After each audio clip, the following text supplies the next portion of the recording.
پیغام مومنوں یہ خمینی نے دیا ہے، یہ درس گاہ دین ہے جو فرش عزا ہے، یہ محرم و سفر ہے دین کی حیات، یہ مجلس حسین نہیں دی کی بقا ہے۔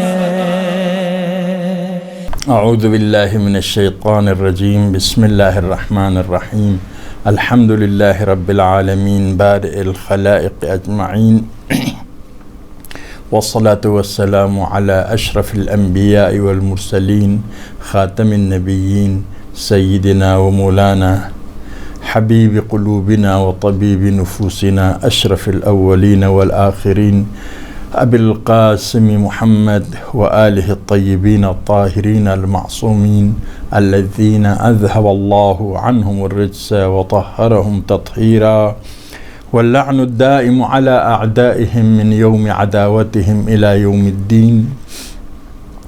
ہم اس عشرہ محرم کے مجالس کے سلسلے میں مولا سید الشہداء کے فرمائشات، جن کو آپ نے مدینے سے کربلا تک بیان فرمایا، ان فرمائشات سے استفادہ کرتے آئے۔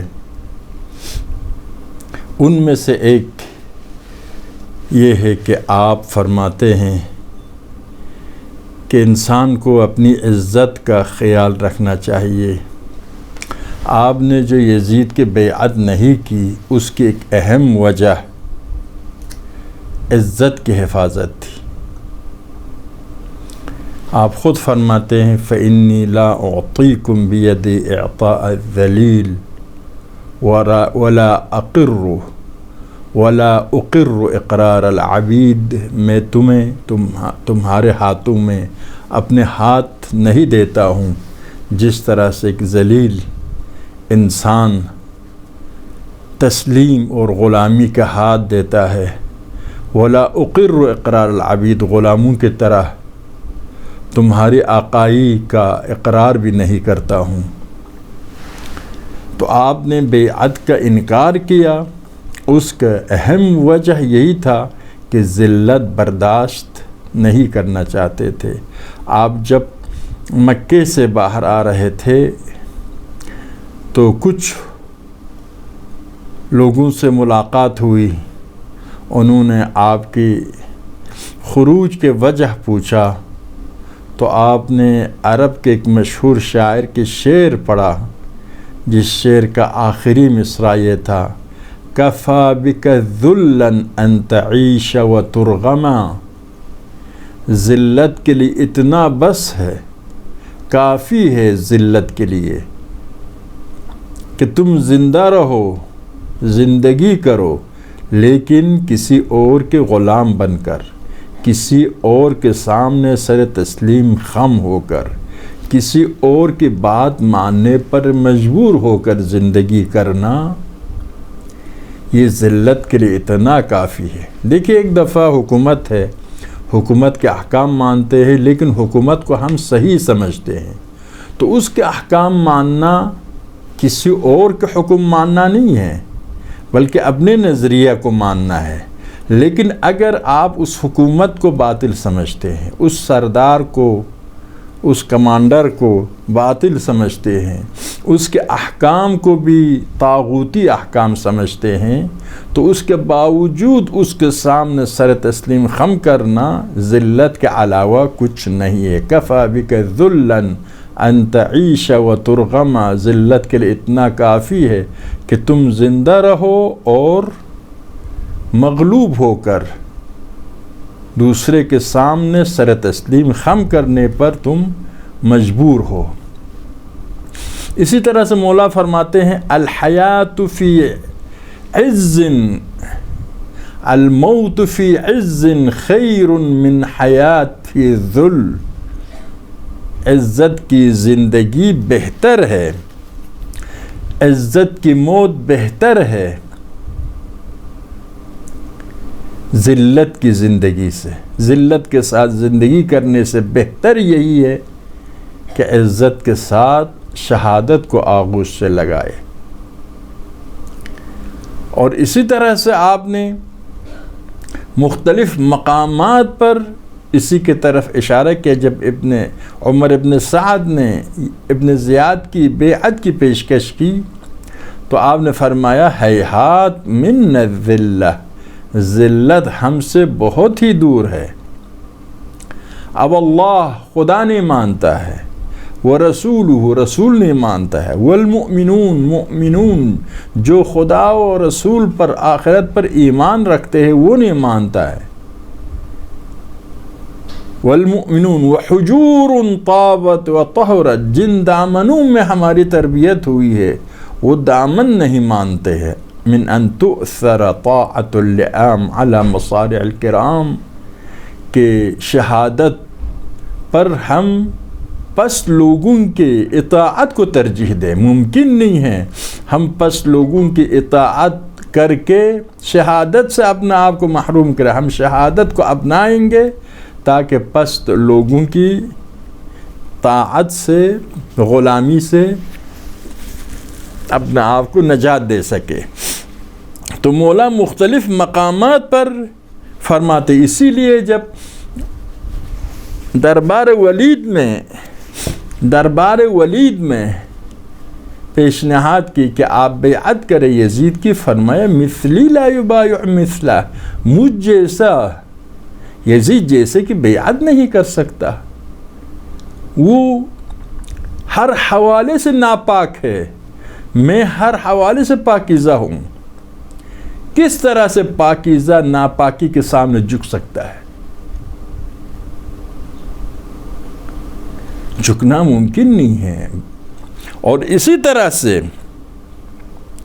آپ نے یہی فرمایا مینا کے میدان میں اصحاب اور شیعیان مخلص کو جمع کر کے فرمایا، اصحاب تابعین شیعیان مخلص کو جمع کر کے فرمایا کہ تم جو ڈرتے ہو موت سے، اس نے تمہیں ذلیل کر دیا، یزید کو، بنی امیہ کو تمہارے گردنوں پر مسلط کیا. فرارکم عن الموت، اور تم خدا کے راہ میں نہ کسی کی دشمنی مول سکتے ہو، نہ خدا کے راہ میں مال خرچ کر سکتے ہو، نہ خدا کے راہ میں جان دے سکتے ہو. اسی لیے تم ذلیل ہو گئے ہو، تمہارے گردنوں پر یہ ظالم لوگ مسلط ہو گئے ہیں. تو امام حسین نے قیام کربلا کے ایک اہم وجہ یہی بتایا کہ میں ذلت برداشت کرنے کے لیے تیار نہیں ہوں، شہادت کے لیے میں نے اپنا آپ کو تیار کیا ہے. اور یہ عزت کا احساس، شہادت کے دوران اپنی عزت کا مکمل طور پر خیال رکھا، مکمل طور پر خیال رکھا. آیا کربلا کے میدان میں پانی مانگا، یہاں پر شہید مرتضیٰ مطہری کہتے پانی نہیں مانگا، لیکن عرض یہ ہے کہ شہزادہ علی اصغر کے لحاظ سے پانی مانگنے کا معنی یہ ہے کہ چھوٹا بچے کے پینے کے لیے پانی مانگنا ذلت نہیں ہے. ایک دوسری بات یہ ہے کہ بچہ خود بات نہیں کر سکتا ہے تو اس کی طرف سے بات کیا جائے. دو سب سے اہم چیز یہ ہے کہ چھوٹا بچے کے لیے پانی مانگنا، اور وہ واقعہ پیش آیا، شہزادہ شہید ہو گئے، یہ حسین کے مظلومیت کی سب سے بڑی دلیلوں میں سے ایک، اور دشمنوں کی شقاوت اور درندگی کی سب سے بڑی دلیلوں میں سے ایک ہے. قیام کربلا کے اہداف کو عملی بنانے میں اس کا اثر ہے، یعنی مقصد کربلا کے ساتھ برابر ہے. اور ویسے بھی چھوٹے بچے کے لیے پانی مانگنا معیوب کہیں بھی نہیں ہے.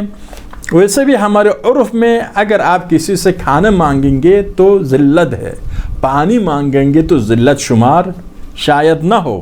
لیکن شہید مرتضیٰ مطہری کہتے ہیں یہاں پر پانی مانگنے پر کوئی دلیل نہیں. عربی زبان میں یطلب الماء، حسین خیمگاہ سے نکلے پانی کے طلب میں، اس کا معنی یہ نہیں پانی مانگ رہا ہو، خود جا رہے تھے تاکہ شریعہ فرات سے پانی لائے.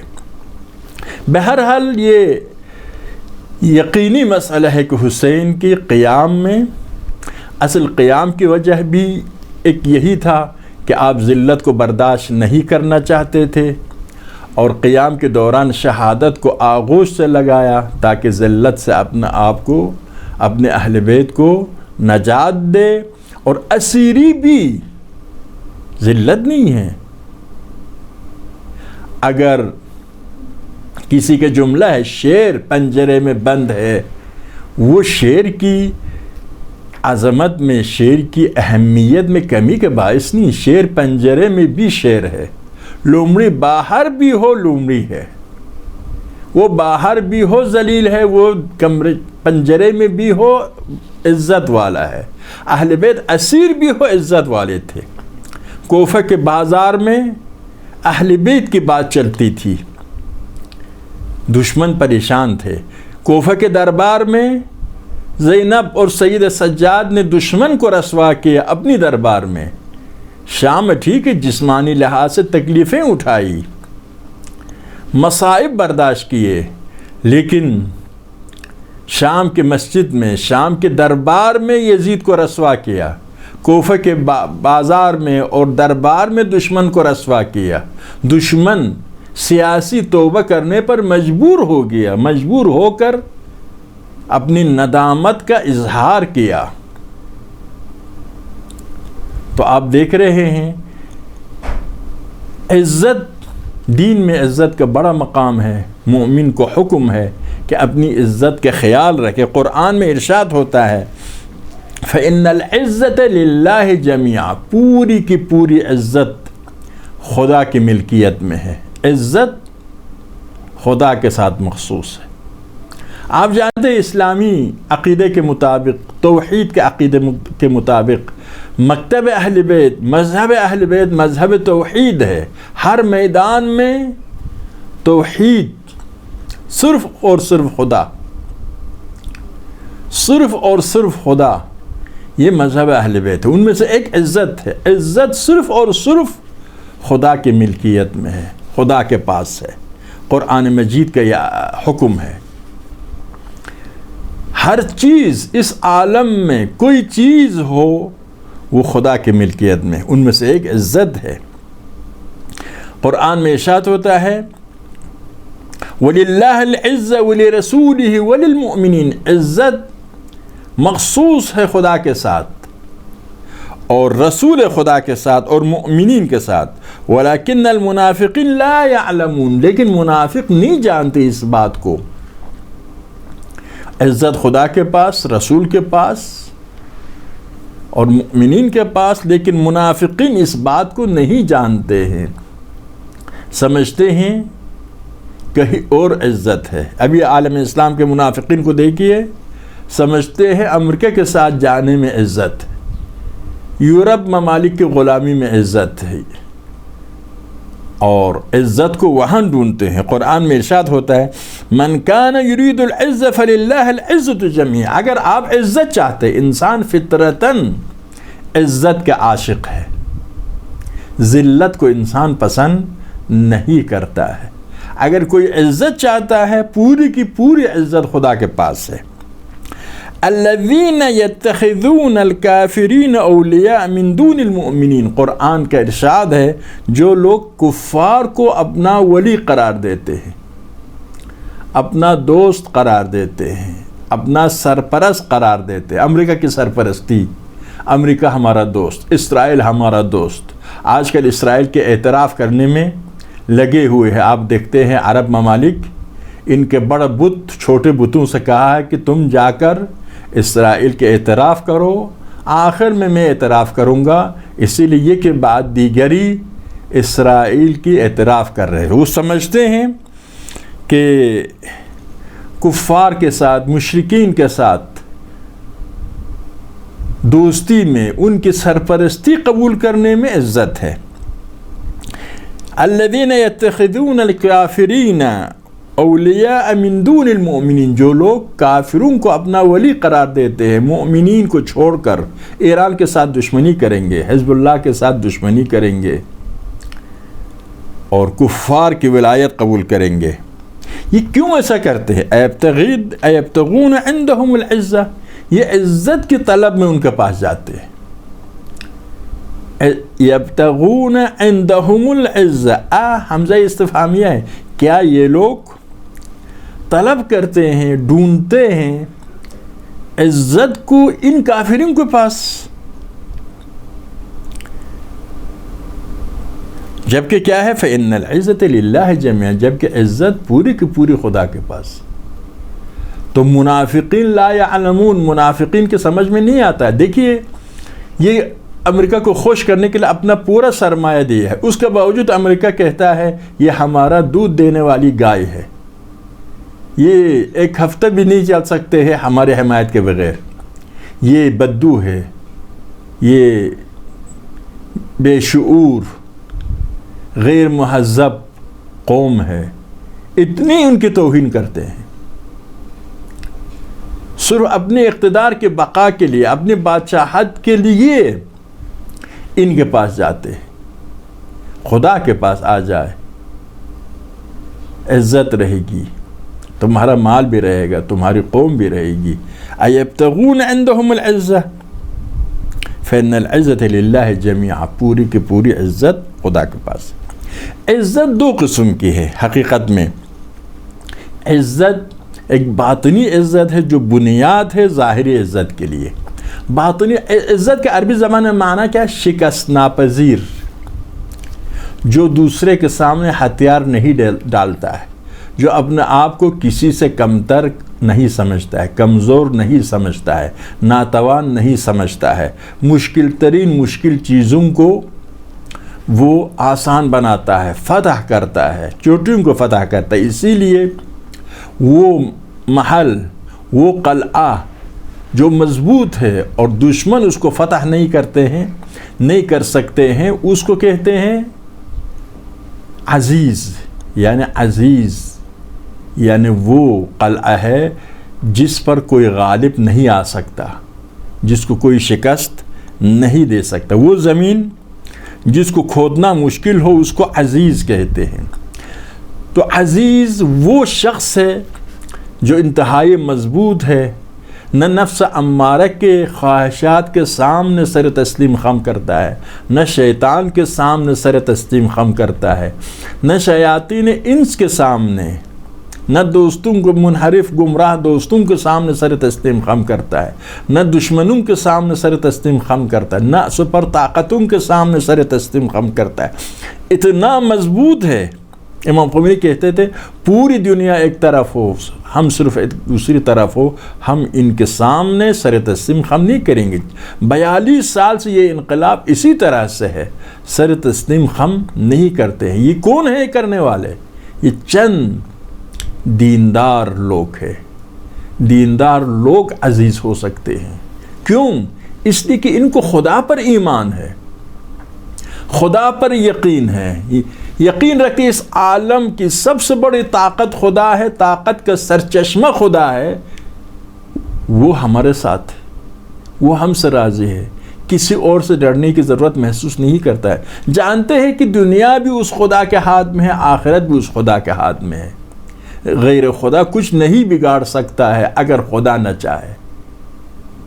جس کے پاس ایمان ہو وہ کمزوری کے احساس نہیں کرتا ہے، تنہائی کے احساس نہیں کرتا ہے، وہ سمجھتا ہے عالم کی سرچشمہ، طاقت کا سرچشمہ خدا ہے، خدا ہمارے ساتھ۔ اگر موت آ جائے، جیل میں چلے جائے، شہید ہو جائے، تب بھی ارادہ خدا شامل ہے، اس لیے کبھی بھی کہیں بھی کمزوری کا احساس نہیں کرتا ہے۔ اسی لیے خوف میں موحد ہے، چونکہ خدا پر یقین رکھتا ہے، اسی لیے خوف میں موحد ہے، غیر خدا کسی سے نہیں ڈرتا ہے۔ خوف میں موحد کا معنی کیا ہے؟ خدا کے علاوہ کسی اور سے نہیں ڈرتا ہے۔ الذین یبلغون رسالات ربهم یخشونہ ولا یخشون احدا الا اللہ، خدا کے پیغام پہنچانے والا صرف خدا سے ڈرتے، خدا کے علاوہ کسی اور سے نہیں ڈرتے ہیں۔ لیکن دوسرے لوگ کیسے ہیں؟ یخشون الناس کا خشیت اللہ و اشد خشیہ، دوسرے لوگ جن کے پاس ایمان کمزور ہے لوگوں سے ڈرتے ہیں کتنا؟ خدا کے برابر یا خدا سے بھی زیادہ ڈرتے ہیں، امریکہ سے ڈرتے ہیں خدا سے زیادہ۔ اسی لیے اسرائیل کا اعتراف کرنا، اسرائیل کے ساتھ رابطہ برقرار کرنا، جبکہ بیت المقدس کا وہ غاصب ہے، فلسطینیوں پر ظالم ہے، اس کے باوجود یہ کرنا کیا ہے؟ خدا ناراض ہے لیکن امریکہ راضی ہے، تو خدا سے زیادہ امریکہ سے ڈرتا ہے۔ اس کی وجہ کیا ہے؟ اس کی توحید کمزور ہے۔ اگرچہ توحید کے ٹھیکیدار اپنے آپ کو سمجھتے ہیں یہ لوگ، لیکن آپ مقام عمل میں دیکھیے خدا سے زیادہ امریکہ سے، یورپ سے ڈرتے ہیں۔ ایبتغون عندهم العزہ فإن العزة للہ جميعا۔ اور خوف بھی کس کا خوف ہے؟ یخشون الناس کا خشیت اللہ و اشد خشیہ، لوگوں سے ڈرتے ہیں خدا کے برابر یا خدا سے بھی بڑھ کر لوگوں سے ڈرتے ہیں۔ لیکن جن کے پاس علم و معرفت ہے، انما یخشى اللہ من عباد العلماء، جن کے پاس علم ہے وہ صرف خدا سے ڈرتے ہیں، اعلیٰ شکل میں خدا سے ڈرتے ہیں۔ تو توحید کا تقاضا یہی ہے، جن کے دل میں توحید ہے وہ عزیز ہے، وہ کسی سے نہیں ڈرتا، کسی کے سامنے ہتھیار نہیں ڈالتا۔ امام ششم فرماتے ہیں مومن، خدا نے مومن کو بہت سے آزادیاں دی ہے، لیکن اس کو یہ آزادی نہیں دی ہے کہ اپنے آپ کو ذلیل کرے۔ اور ممکن ہے پہاڑ کو آپ تیشے سے توڑیں گے، آہستہ آہستہ ٹوٹتا چلا جائے گا، جس طرح سے فرہاد و شیرین کی داستان ہے۔ فرہاد نے جو یہ نہر، جو یہ آب کھولا اور پہاڑ کو توڑا تیشے کے ذریعے۔ پہاڑ ٹوٹ سکتے ہیں لیکن مومن کے دل میں ذرہ برابر لرزش پیدا نہیں ہو سکتا ہے، ذرہ برابر اثر نہیں کر سکتا ہے، اگرچہ پوری دنیا اس کے خلاف جمع ہو جائے۔ علی فرماتے لو تظاہرت العرب علی قتالی، سارے عرب میرے ساتھ جنگ کرنے کے لیے ایک دوسرے کی مدد کرے، لما ولیت فرارا، میں پشت کرنے والا نہیں ہوں۔ جس کے دل میں خدا ہے وہ صرف خدا سے ڈرتا ہے، ایک غیر خدا سے نہیں ڈرتا ہے۔ دو، فائدہ پہنچانے والا، نقصان پہنچانے والا خدا ہے، غیر خدا کچھ نہیں کر سکتا ہے اگر خدا نہ چاہے۔ تو یہ تو عزت دینے والا خدا ہے، خدا کے پاس عزت ہے، مومن کو، رسول خدا کو عزت دینے والا، مومنین کو عزت دینے والا خدا ہے۔ ایک وجہ ان کے ایمان کے استحکام ہے، مضبوط ایمان کی وجہ سے مومنین کبھی بھی کمزوری کا مظاہرے نہیں کرتے۔ آپ جانتے کامیابی کے سب سے اہم ایک راز کیا ہے؟ ارادہ مضبوط ہونا۔ آپ کے پاس ارادہ مضبوط ہو تو آپ کامیاب ہو جاتے۔ ہر میدان میں، علمی میدان میں کہا جاتا ہے، کسی یونیورسٹی میں، غالباً امریکہ کی یونیورسٹی تھی، ایک طالب علم کو نیند آ رہی تھی، جب کلاس ختم ہو گئی تو بیدار ہو گئے، دیکھا بلیک بورڈ پر لکھا ہوا ہے 2 ریاضیات کے سوال۔ اس نے سمجھا استاد نے یہی 2 سوال دیا ہے حل کرنے کے لیے، دونوں کو لکھ کر چلا گیا۔ آئندہ ہفتے جب واپس آیا، اس نے ایک سوال کا حل کیا تھا، ایک کو حل نہیں کر سکا تھا۔ تو حیران ہو گئے سب۔ کہا کیوں حیران ہو رہے؟ کہا کہ استاد نے ان 2 سوال کو دیا تھا مثال کے طور پر کہ یہ 2 سوال ایسے ہیں جن کو اب تک کسی نے حل نہیں کیا ہے، حل نہیں کر سکا ہے، لیکن اس طالب علم نے یہی سوچا کہ یہ دونوں سوال حل کرنے کے لیے دیا ہے، اس لیے یقین تھا حل کر سکتا ہے، تو ایک کو حل کیا تھا اس نے۔ مضبوط ارادہ کیا ہے؟ باعث بنتا ہے انسان کامیاب ہو جائے۔ انبیاء الہی میں سب سے زیادہ کامیاب کون سا انبیاء ہو گئے؟ خدا کے نبی ہے، اس کے باوجود سب سے زیادہ کامیاب کون ہو گئے؟ اولو العزم پیغمبران، یعنی صاحبان ارادہ پیغمبران کامیاب ہو گئے۔ اولو العزم یعنی عزم والے، صاحبان ارادہ، جتنا ارادہ زیادہ اتنا کامیابی زیادہ۔ اور قرآن میں فرماتا ہے کہ صبر کرنے والے کم من فئۃ قلیلہ غلبت فئۃ کثیرہ باذن اللہ، بہت کم تعداد کے افراد غالب آ گئے ہیں بڑے تعداد کے افراد پر، چھوٹے گروہ بڑے گروہوں پر کامیاب ہو گئے، غالب آ گئے۔ وجہ یہ کہ یہ لوگ صابر تھے، لما صبر، صابر تھے۔ صبر یعنی استقامت، مضبوط ارادے کے مالک، عقیدہ صحیح، انا للہ و انا الیہ راجعون، عقیدہ صحیح۔ جب عقیدہ صحیح ہو، ایمان صحیح ہو، ارادہ مضبوط ہو جاتا ہے۔ جتنا آپ کا ایمان مضبوط اتنا ہی آپ کا ارادہ مضبوط ہو جاتا ہے، جتنا ارادہ مضبوط اتنی ہی کامیابی کے باعث بنتا ہے۔ بس کامیابی اور ناکامی کی پہلی شرط اور پہلا سبب آپ کا اندرونی مسئلہ ہے، آپ کا ایمان کا مضبوط ہونا۔ ابھی حزب اللہ سید حسن نصر اللہ کہتے تھے جنگوں ارادوں کی جنگ ہے، یہ ہمیں اپنی جنگ پر یقین ہے، ایمان ہے، اپنی جنگ حقانیت پر ایمان ہے۔ اسرائیلیوں کو ایمان نہیں ہے، جس کا ایمان زیادہ ہوگا وہ زیادہ کامیاب ہو جائے گا۔ اپنے مقصد پر جتنا ایمان زیادہ اتنے ہی کامیابی زیادہ۔ ایک اہم وجہ ہے تو کیوں عزت خدا اور رسول اور مؤمنین، خدا تو سرچشمہ ہے تمام عالم ہستی کا، رسول خدا کی طرف سے خصوصی حمایت حاصل ہے، اور مؤمنین کی وجہ کیا ہے؟ رسول کی بھی وہی وجہ ہے، مؤمنین کی وجہ کیا ہے؟ عرض کیا وہی ایمان کے استحکام باعث بنتا ہے کہ مؤمنین مضبوط ارادوں کے مالک ہو جائے اور کسی مشکل کے سامنے سر تسلیم خم نہ کرے، خدا کے علاوہ کسی اور کے سامنے سر تسلیم خم نہیں کرتا ہے۔ اور دوسرا وجہ خدا کی مدد، ان تنصر اللہ ینصرکم، تم خدا کی مدد کرو یعنی دین خدا کی مدد کرو، خدا تمہاری مدد کرے گا۔ تو خدا کی مدد بھی شامل ہے،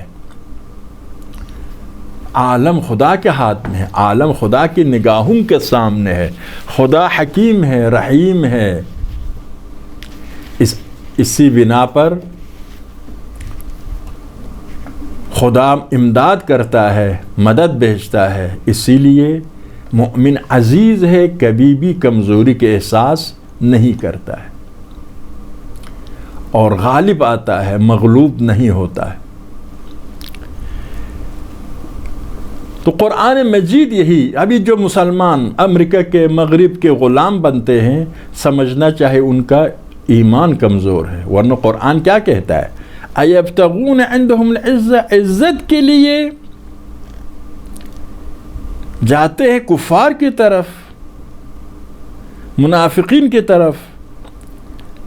للہ العزہ ولرسولہ وللمؤمنین ولکن المنافقین لا یعلمون، عزت خدا کے پاس، رسول کے پاس، مؤمنین کے پاس ہے، لیکن منافقین نہیں جانتے ہیں۔ قرآن فرماتا ہے یا ایھا النبی حسبک اللہ ومن اتبعک من المؤمنین، اے پیغمبر آپ کے لیے کافی ہے خدا اور وہ مؤمنین جو آپ کی پیروی کرتے ہیں۔ خدا اور مؤمنین یہ شریک خدا نہیں ہے، یہ خدا کے نمائندے ہیں، خدا کے لشکر ہے مؤمنین۔ اور اسی طرح سے فرماتا ہے من کان یرید العزة فللہ العزة جمیعا، عزت چاہتے ہو تو خدا کے پاس عزت ہے۔ الذین یتخذون الکافرین اولیاء من دون المؤمنین، جو کافرین کو اپنا ولی قرار دیتے مومنین کو چھوڑ کر۔ ایبتغون عندہم العزة، کفار کے پاس، امریکہ کے پاس جاتے ہیں عزت کی طلب میں، جبکہ عزت پوری کی پوری خدا کے پاس ہے۔ خدا کے پاس ہے یعنی آپ قلبی لحاظ سے مضبوط ہو جاتے ہیں، کمزوری کے احساس نہیں کرتے ہیں۔ خود سپر طاقت امریکہ دیکھیں کتنا ڈرتا ہے مختلف مسائل میں۔ ابھی ایران نے کتنے دفعات حملے کیے، جواب دینے کی جرأت نہیں ہوئی۔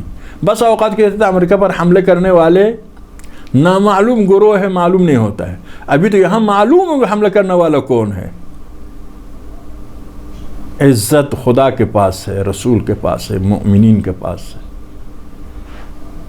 لیکن اب دیکھیں کتنی ذلت ہے کہ مسلمان اسرائیل کا اعتراف کر رہے ہیں کہ ہم مکہ و مدینہ کے محافظ ہیں، مکہ و مدینہ کے حفاظت کے نام سے حوثی مظلوم عوام پر ظلم کے پہاڑ توڑ رہے ہیں، لیکن ادھر ٹرمپ نے بیت المقدس اسرائیل کا حوالہ کر دیا، مسلمانوں کی سرزمین اسرائیل کا حوالہ کر دیا، اس کے غلام بننے کے لیے تیار ہے۔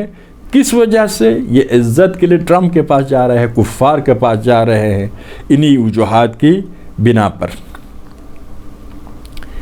کربلا کے قیام کا ایک اہم ہدف یہی تھا کہ جہاد کا فلسفہ، بیعت نہ کرنے کا فلسفہ عزت تھی۔ کربلا کا پیغام یہ ہے کہ ایک مومن، ایک مسلمان، ایک انسان عزت کو داؤ پر نہیں لگا سکتا۔ کربلا کے میدان میں جب حسین زمین پر آئے تھے، بہت سخت حالات میں تھے، حسین خون بہہ رہا تھا، گھوڑے سے زمین پر آئے ہوئے تھے۔ ان سخت حالات میں جب دشمنوں نے خیمگاہ کی طرف حملہ کیا، وہ سمجھ رہے تھے کہ حسین شہید ہو گئے ہیں، تو آپ نے سر اٹھایا، فرمایا یا شیعۃ آل ابی سفیان ان لم یکن لکم دین وکنتم لا تخافون المعاد فکونوا احرارا فی دنیاکم، اگر تمہارے پاس دین نہ ہو، ایمان نہ ہو، قیامت کا خوف نہ ہو، کم از کم ایک آزاد انسان بنو، ایک حریت پسند انسان بنو۔ اتنے ذلیل کیوں بنتے ہو؟ باعزت انسان بنو۔ کونوا احرارا، امام حسین عزت کل انسانیت کے لیے، تمہارے پاس اگر آخرت پر یقین بھی نہ ہو، کم از کم باعزت انسان بنو، ایک حر بن جاؤ، ایک آزاد انسان بنو، اپنے آپ کو اتنے ذلیل نہ کرو۔ یہ پیغام حسینی حتی دشمنوں کے لیے کربلا کے میدان میں، تو یہ پیغام حسین علیہ السلام ہے،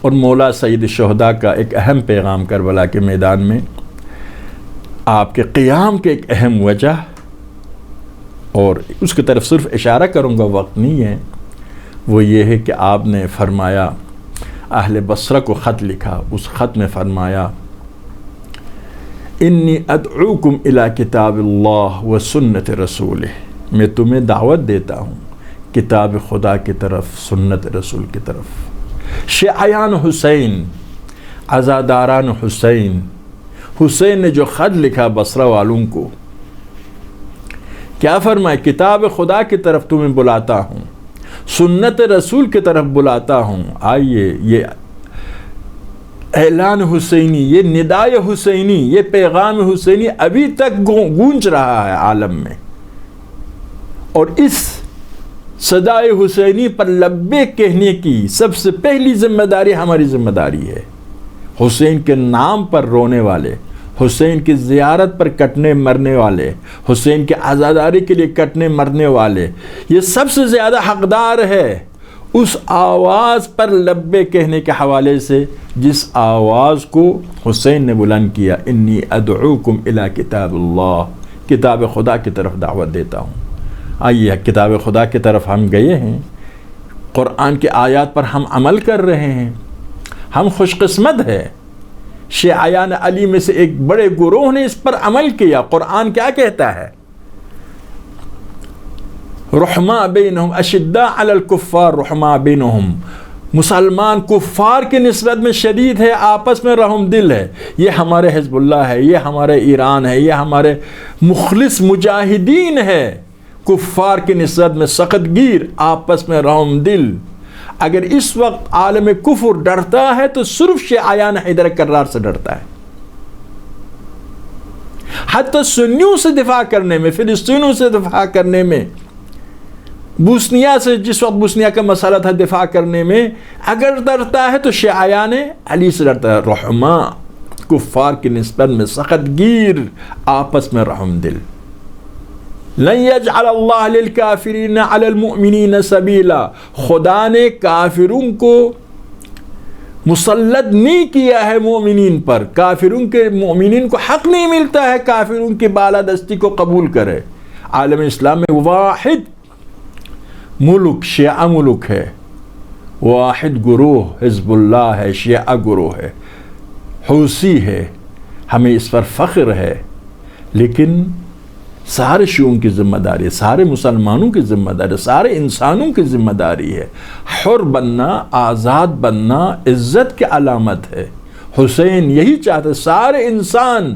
ابو سفیان کے خاندان کے شیعوں کو بھی کہہ رہا ہے، اے خاندان ابو سفیان کے شیعوں، تم کم از کم آزاد انسان بنو. ادعوکم الی کتاب اللہ و سنت رسولہ فإن السنة قد امیتت، کیونکہ سنت پیغمبر نابود ہو گئی ہے. اس عبارت کا معنی یہ نہیں کتاب خدا پر عمل ہو رہا ہے سنت پیغمبر نابود ہو گئی، نہیں. سنت کا معنی، سنت کا کئی معنی ہے جو معنی معروف ہے، اور یہاں پر اس حدیث میں بھی وہی مراد ہے. مراد کیا ہے؟ یعنی پیغمبر کے راہ و روش، قرآن پر عمل کرنا بھی پیغمبر کا راہ و روش تھا، اور سنت پر بھی عمل کرنا پیغمبر کا راہ و روش تھا. پیغمبر کا راہ و روش، پیغمبر کے طریقۂ زندگی، پیغمبر کی سیرت. فإن السنة، پیغمبر کے راہ و روش قد امیتت، نابود ہو گئی ہے. پیغمبر کے راہ و روش اب باقی نہیں ہے. یزید جب اقتدار پر آئے تو پیغمبر کے راہ و روش باقی کیسے رہ سکتا ہے؟ وہ تو پیغمبر کو مانتا ہے نہیں، اس کے اشعار آپ کے سامنے ہیں. عموماً عالم اسلام کے حکمرانوں کی حالت کچھ اس سے بہتر نہیں ہے. وہ صرف جرأت نہیں کر رہے کھل کر بولنے کی. یزید کا ہدف یہ تھا اسلام کو ختم کرے اور عربی بادشاہت وجود میں لائے، اسی لیے کھل کر بولا. لیکن ان حکمرانوں کا ہدف حکومت کرنا ہے تو پیغمبر کے نام کا ظاہری احترام رکھتے ہیں. وَأَنَّ الْبِدْعَ قَدْ أُحْيَتْ، سنت پیغمبر نابود ہو گئی ہے، بدعتیں زندہ کی گئی ہے، بدعتیں زندہ کی گئی ہے. دین میں کم کرنا، زیاد کرنا بدعت. اگر اس کی اجازت مل جائے، یہ سلسلہ شروع ہو جائے، پورے دین کا نقشہ بدل جائے گا. ایک سال میں ایک حکم شرعی ترک ہو جائے، دوسرا حکم شرعی کے نام سے، شریعت کے نام سے بڑھا دیا جائے، پھر 50 سال کے بعد دوسرا، یوں بڑھتے چلا جائے، تبدیلی آتی چلی جائے، تو 14 صدی میں دین کا کیا بنے گا؟ پورا دین بدل جائے گا. انسان کو نجات دینے والا دین وہی دین ہے جس کو خدا نے پیغمبر پر نازل کیا. پیغمبر کا باب علم علی اور اہل بیت ہے، انہوں نے بیان کیا. اگر بدعتوں کا سلسلہ شروع ہوا، وہ دین پھر پیغمبر کے لایا ہوا دین، علی کا بتایا ہوا دین نہیں رہے گا.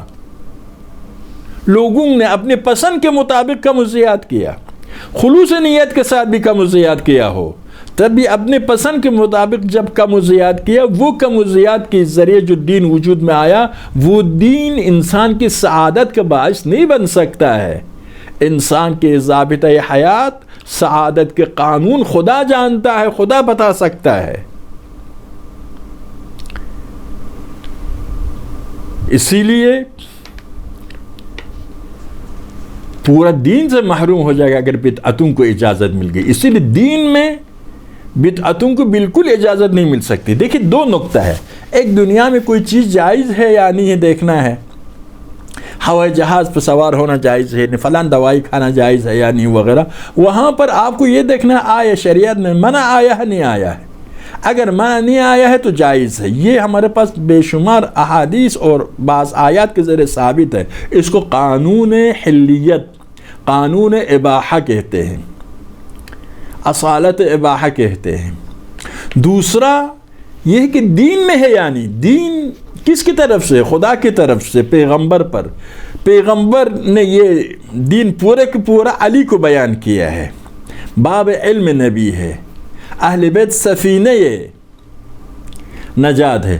اگر ان کی طرف سے ہے تو دین کا حصہ ہے، اگر ان کی طرف سے نہیں ہے دین کا حصہ نہیں ہے. تو ہم جس چیز کو بھی دین کی طرف نسبت دیں گے، کہیں گے یہ دین کا حصہ ہے، ثابت کرنا پڑے گا یہ قرآن اور سنت معصومین میں ثابت ہے. اگر ثابت نہ کر سکے تو دین کا حصہ نہیں ہے. اس کے باوجود اگر دین کی طرف نسبت دی تو بدعت ہے, اور بدعتی جہنمی ہے, گناہ کبیرہ ہے. اور بدعت کے خلاف اقدام کرنا, بدعت کو رسوا کرنا, بدعت سے عالم اسلام کو باخبر کرنا ہر جاننے والے کی ذمہ داری ہے. کربلا کے قیام کا ایک اہم ہدف یہی تھا. کیوں مسلمان اتنے جاہل ہو گئے تھے, اتنے دین سے بیگانہ ہو گئے تھے؟ فرزند پیغمبر کو واجب القتل اور فرزند ابو سفیان کو واجب الاطاعت سمجھتے تھے. پیغمبر کو ابو سفیان جب کافر تھا, مدینہ اور مکہ سے نکالا تھا. ابھی یزید حسین کو مدینہ اور مکہ دونوں سے نکال رہا ہے. مسلمان ہونے کے, پیغمبر کے جانشین ہونے کے ادعا کے ساتھ. کیوں ہوا؟ وجہ یہی کہ بدعتوں کے ذریعے دین کافر پسند دین, منافق پسند دین, یزید پسند دین وجود میں آیا تھا. اسی لیے اس دین میں حسین کی گنجائش نہیں تھی. حسین واجب القتل ہو گئے تھے, یزید واجب الاطاع ہو گئے. تو دین کی اصلی تصویر آنا پڑے گا. ہمیں دیکھنا پڑے گا جو کچھ ہم کرتے ہیں سب کے سب سیرت معصومین سے لینا پڑے گا. معصومین اگر کرتے ہیں تو ہم کریں گے, معصومین نہیں کرتے ہیں اور ہم نہیں کریں گے. اس طرح سے ہم بدعتوں کے ساتھ مقابلہ کر سکتے ہیں اور دین کو بچا سکتے ہیں. مولا امیر المؤمنین نہج البلاغہ میں فرماتے ہیں انما بدع وقوع الفتن احواء تتبع واحکام تبتدع. فرماتے ہیں فتنے معاشرے میں ظاہر ہو جاتے ہیں, فتنے وجود میں آتے ہیں. کیسا؟ معاشرے میں فتنہ, فساد, برائیاں وجود میں آتی ہے. کس طرح سے؟ فرماتے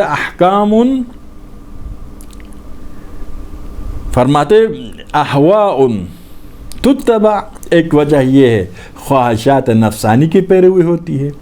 بزرگان معاشرہ یا پورا معاشرہ خواہشات نفسانی کی پیروی کرتے ہیں.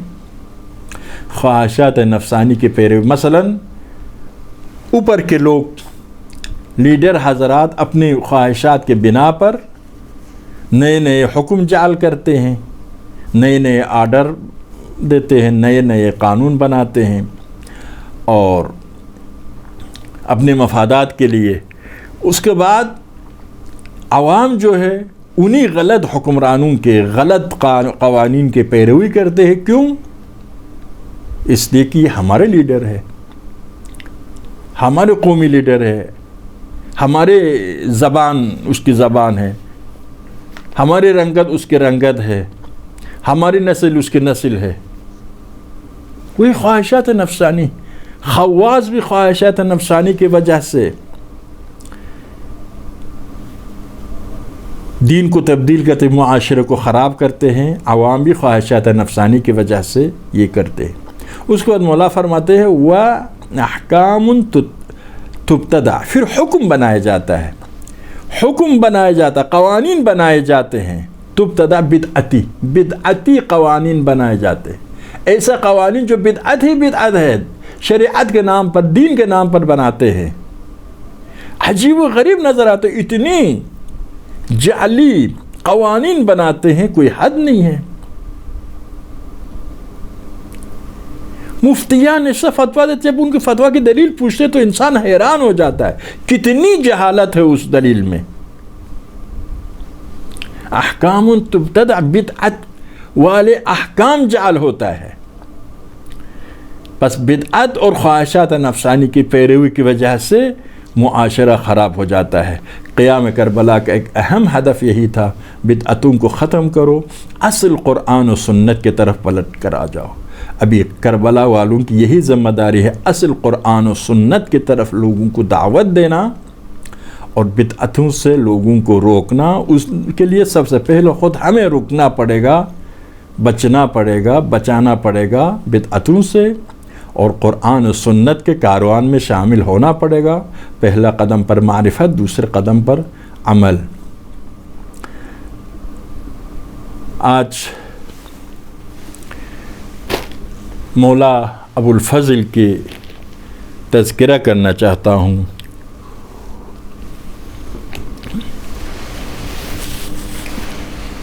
شہدائے کربلا میں دوسری عظیم شخصیت حسین کے بعد علمدار کا نام آتا ہے. اسی لیے ہم بھی عاشوراء کے دن حسین کے غم مناتے ہیں، تاسوعاء کے دن علمدار عباس کے غم مناتے ہیں. ایک قسم کے حسین کے بعد علمدار کی باری آتی ہے. بڑا بہادر جوان تھا، بے شمار فضائل کا مالک تھا. ائمہ فرماتے ہیں گہرائی کے ساتھ پورا دین کے معرفت رکھنے والا. کان عمنا العباس فقیہا، دین کے معرفت گہرائی کے ساتھ. صلب الایمان، مضبوط ایمان کا مالک. نافذ البصیرہ، دین کے معرفت، مضبوط ایمان. کچھ ایمان ہوتا ہے مشکل حالات میں اس کے ایمان متزلزل ہو جاتا ہے، نہیں، یہاں مضبوط ایمان کے مالک. نافذ البصیرہ، صاحب بصیرت. کچھ لوگ دیندار ہیں لیکن بڑے بیوقوف ہیں، تھوڑی سی دھوکہ دینے پر وہ بدل جاتے ہیں. بصیرت نہیں. کچھ لوگ بصیرت رکھتے ہیں لیکن بڑے امتحانات میں ان کی بصیرت کرامت نہیں ہے. لیکن جس کی بصیرت نافذ و گہرائیوں تک جائے، اعماق تک جائے، تمام مسائل کے تہ تک پہنچ جائے، وہ دھوکہ نہیں کھائے گا. نافذ البصیرہ، اس کی بصیرت گہرائیوں تک نفوذ کرتی تھی. علمدار تاسوعاء کے عصر کے وقت تھا جب لشکر اشقیاء حملہ کرنے کے لیے خیمہ گاہ حسینی کی طرف آیا. حسین نے علمدار کو روانہ کیا، بھیا عباس آپ جائیے، ان سے آج رات کی مہلت طلب کرے، کل جنگ کریں گے.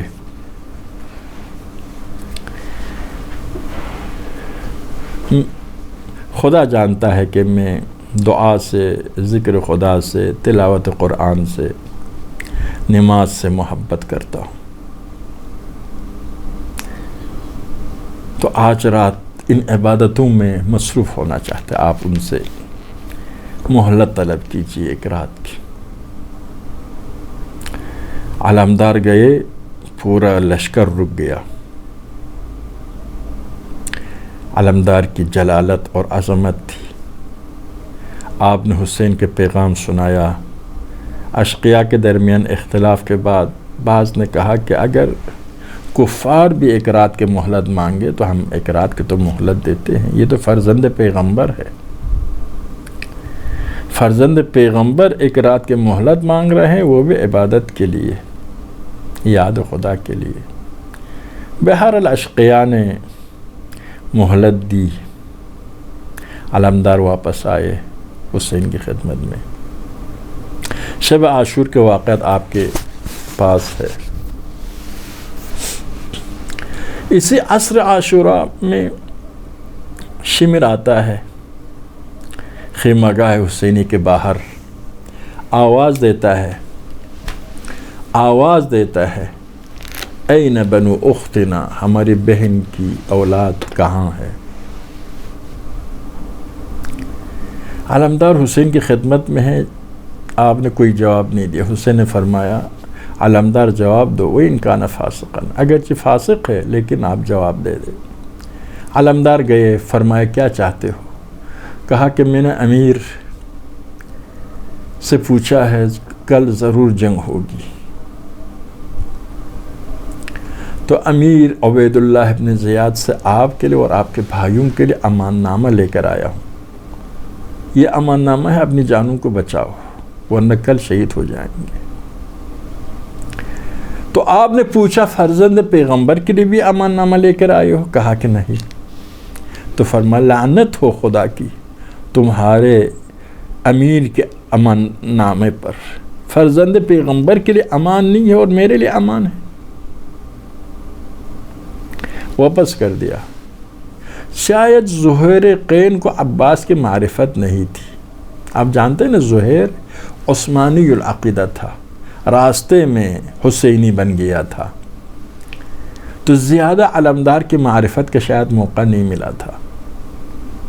علمدار رات کے وقت خیمگاہ کے اطراف میں پہرہ دے رہے تھے، کہیں دشمن حملہ نہ کرے۔ زہیر نے عرض کیا، علمدار ایک بات کرنی آپ کے والد کی ایک بات آپ کو سنانا چاہتا ہوں۔ علمدار رک گئے، فرمایا میں گھوڑے سے نہیں آ سکتا ہوں، نہیں اتر سکتا ہوں، اس لیے کہ پہرہ دینا ہے، لیکن والد کا نام آپ نے لیا تو میں سنتا ہوں، بتاؤ کیا فرمایا والد نے؟ کہا کہ آپ کے والد نے عقیل سے فرمایا کہ عرب کی ایسی عورت کے ساتھ میری شادی کراؤ کہ یہ عورت بھی شجاع ہو، اس کے خاندان بھی شجاع ہو، تاکہ اس کے اولاد میرے حسین کے کام آئے۔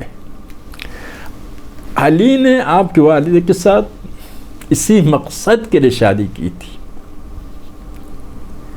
علمدار جلال میں آ گئے، اس طرح سے جلال میں آ گئے کہ رکاب جس پر آپ کے پائے مبارک تھی کٹ کر زمین پر گر گئی۔ فرمایا، زہیر کل آپ دیکھیں گے میں کس طرح سے اپنے بھائی سے دفاع کروں گا۔ روزہ عاشورہ ہو گیا، شہداء یہ کے بعد دیگری شہید ہو گئے۔ علمدار حسین کی خدمت میں آتے ہیں، عرض کرتے ہیں، یا حسین مولا مجھے بھی اذن جہاد عطا کیجیے۔ حسین انکار کرتے ہیں۔ بعض روایت کے مطابق علمدار اطفال حسینی کو شفیع کے طور پر لاتے ہیں کہ بچے یہ چھوٹے بڑے پیاسے ہیں، آپ اجازت دے جا کر پانی لاؤ ان کے لیے۔ حسین نے اجازت دی جا کر پانی لانے کی۔ علمدار گئے، شریعہ فرات پر 4000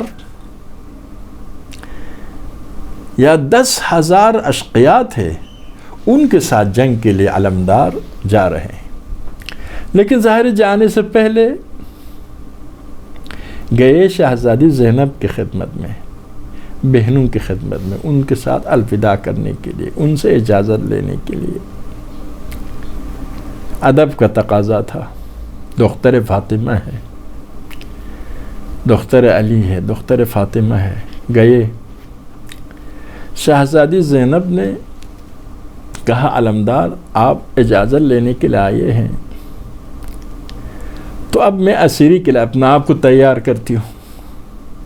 ایک واقعہ سنایا شہزادی نے، جب 21 رمضان کو ہمارے والد دنیا سے جا رہے تھے، سب کو وصیتیں کی، مجھے کہا بیٹی آپ اسیر ہو کر اسی کوفہ کے شہر میں آنے والی ہو۔ میرے سمجھ میں نہیں آ رہا تھا کہ وہ بہن جس کے حسین جیسے، حسن جیسے، محمد جیسے، علمدار جیسے بھائی ہو، وہ کس طرح سے اسیر ہو کر کوفہ پہنچ جائے گی۔ آپ اب آ گئے ہیں، آپ اذن جہاد لینے کے لیے، مجھے یقین آ گیا میرا اسیری کے دن پہنچ گیا ہے، میں اپنے آپ کو اسیری کے لیے تیار کرتی ہوں۔ علمدار اذن جہاد لے کر گئے، نہ معلوم علمدار کے دل پر کیا گزرا ہوگا، جناب زینب کے یہ کلمات سن کر آپ کے دل پر کیا گزرا ہوگا۔ شریعہ فرات پر گئے، پانی اٹھایا، مجھے نہیں معلوم علمدار کے دل میں کیا گزرا، پانی تو اٹھایا، بظاہر پانی پینا چاہتے تھے، روایت کہتی ہے فذکر عطش الحسین، حسین کی پیاس یاد آ گئی، پھر پانی کو گرایا، فرمایا یا نفس من بعد الحسین ہونی وبعدہ لا کنت ان تکونی وتشربین بارد المعین وهذا الحسین شارب المنون۔ علمدار حسین کے بعد ذلت کے علاوہ عزت نہیں ہے، حسین شہادت کی پانی پی رہے ہیں، جام شہادت پی رہے ہیں، اور آپ ٹھنڈا پانی پی رہے ہیں۔ پانی گرایا خیمگاہ کی طرف واپس آیا. اشقیاء علمدار کے روبرو جنگ نہیں کر سکتے تھے. تیروں کی بارش ہوئی, ہر طرف سے حملہ ہوا. خرما کے درخت کے سائے میں, خرما کے درخت کے سہارے میں چھپ کر علمدار کے بازو کٹ گئے, پہلا دائیں پھر بائیں. علمدار نے فرمایا واللہ ان قطعتم یمینی انی ابدا احامی عن دینی, قسم بے خدا تم نے میرے بازو کاٹ دیا لیکن میں دین خدا سے دفاع کرتا رہوں گا, امام برحق سے دفاع کرتا رہوں گا. جب آپ کے بائیں بازو کٹ گیا فرمایا یا نفس لا تخشی من الکفار وابشری برحمت الجبار. علمدار کفار سے ڈرنے کی ضرورت نہیں ہے, کفار سے ڈرنے کی ضرورت نہیں ہے, تمہیں بشارت ہو, جنت خدا کی بشارت ہو. اب علمدار آگے بڑھ رہے ہیں, دونوں بازو کٹ گئے ہیں. آپ نے بازو کے باقی حصے کے ذریعے علم کو سینے سے لگایا, مشکیزہ لے کر خیمگاہ حسینی کی طرف جا رہے ہیں. ایک موقع آیا, مشکیزہ پر تیر آئی.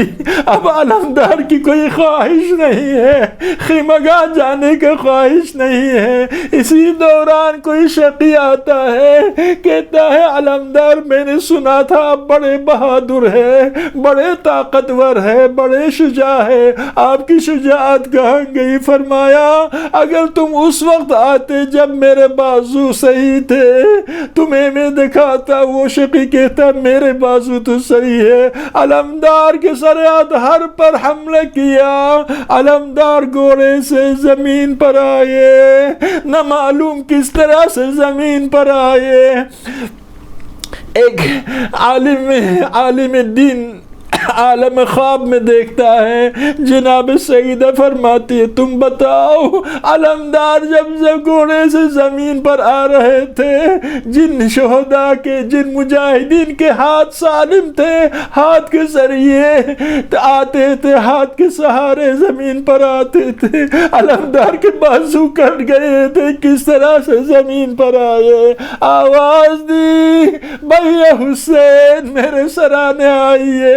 روایت میں حسین نے بارہا تمنا کی تھی علمدار مجھے بھائی کہہ کر پکاریے, لیکن علمدار سمجھتا تھا یہ فرزند پیغمبر ہے, میں کس طرح سے بھائی کہوں, ادب کے خلاف سمجھتا تھا. آج حسین کی خواہش کو پورا کرنا چاہتا ہے. اخی ادرک اخاک بھیا حسین, اپنے بھائی کے سرانے آئیے. حسین پہنچ جاتے ہیں, علمدار کے سرات ہر کو اٹھاتے ہیں, اپنے زانوں پر رکھتے ہیں. علمدار رونے لگے.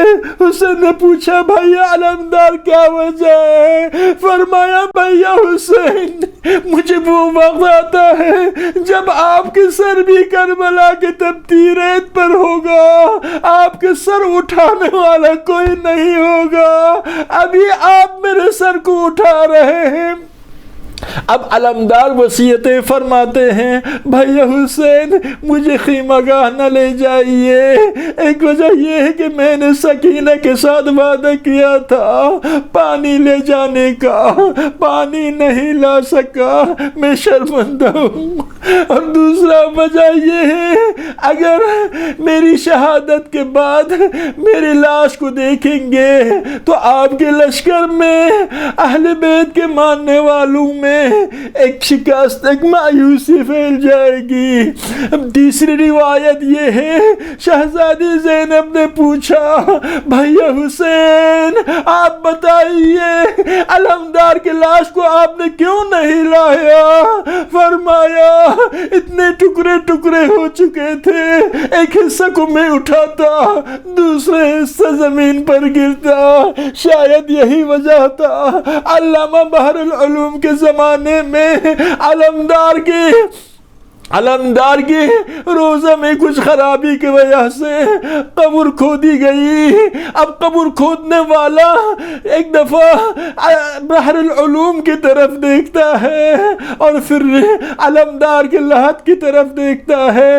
علامہ نے پوچھا کیا ہوا, کیا حیرت ہوئی؟ کہا کہ میں نے سنا تھا علمدار اتنے بڑے جسیم تھے, بڑے تناور تھے, ان کے بازو, ان کے زانو گھوڑے کے کانوں تک پہنچتا تھا, لیکن ابھی علمدار کی قبر بہت چھوٹا ہے, اس کے راز کیا ہے؟ علامہ جواب دینے کے بجائے روتے جا رہے تھے. اتنے روئے قبر کھودنے والا خود پریشان ہو گیا. عرض کے آقا کیا ہوا؟ میں نے کوئی غلط بات کی فرمایا نہیں, بات صحیح ہے. علمدار بڑے جسیم بھی تھے اور ساتھ ہی قبر چھوٹی ہے, اس لیے کہ ٹکڑے ہو چکے تھے, بڑے قبر کی ضرورت نہیں تھی. الا لعنت اللہ القوم الظالمین وسيعلم الذین ظلموا ای منقلب ينقلبون. اللهم صل